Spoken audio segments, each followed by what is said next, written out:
Friend, আমার ফ্রেন্ডের সাথে যদি বের হবো, কেন ফ্রেন্ডের সাথে কেন বের হতে হবে? আমি তো তোমাকে ঘুরতে নিয়ে যাব। পরে আমি যখন বললাম যে দেখেন আমি আপনি আমার হাজবেন্ডের সাথে আমি যতই ঘুরি না কেন, আমার ফ্রেন্ডদের সাথে যে আমি একটা টাইম স্পেন্ড করবো বা আমার ফ্রেন্ডদের সাথে যে একটা হাসি দিব, ফ্রেন্ডের সাথে যে একটা জোকস শেয়ার করবো, সেটা তো আমি আপনার হাজবেন্ডের সাথে তো কখনোই করতে পারবো না। তার একটা কথা হয়ে গেল যে না, ফ্রেন্ডদের সাথে দেখা করা যাবে না, তোমার যদি মন চায়, খুব বেশি মন চায়, তুমি তাদেরকে বাসায় ডাকবা, বাট বাইরে যেতে পারবা না। কিন্তু উনি যদি আমাদের এখানে আসতে চায় বা উনি যদি প্রথম থেকে তার বক্তব্য দিতে চায়, বা উনি, আপনি যে টেলিভিশন চ্যানেলে সাক্ষাৎকার দিয়েছেন, আপনি কি ওখানে আচ্ছা ভাই, থামাতে সে পারবেন? যদি আসে তাহলে আপনি তাকিয়ে আনেন, তাহলে এখানে আমি না না না, আমি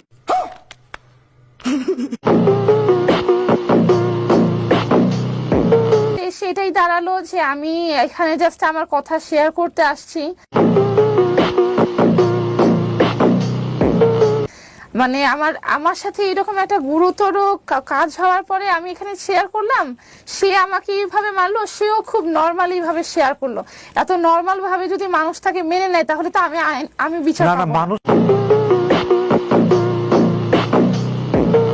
মানবা না মানা সেটা তো মানুষের কাজ।